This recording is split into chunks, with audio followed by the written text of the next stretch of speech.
څوک پټ دی چې په نشه کې دی دا موټر نه ویني د ما سره دی موټر چلاوم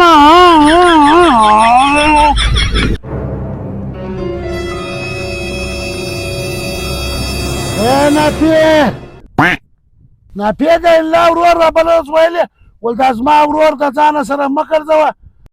دا خر پالتو مه جنجوړه کله ته چې پالتو یې الله ستا ورور ته وایه زه چرسیو پوډري نه یم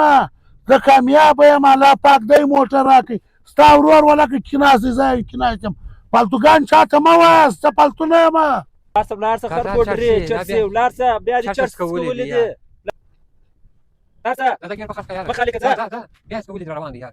څوک چرسي دی څوک پټ دی چې په نشه کې دی دا موټر نه ویني د ما سره دی موټر چلاوم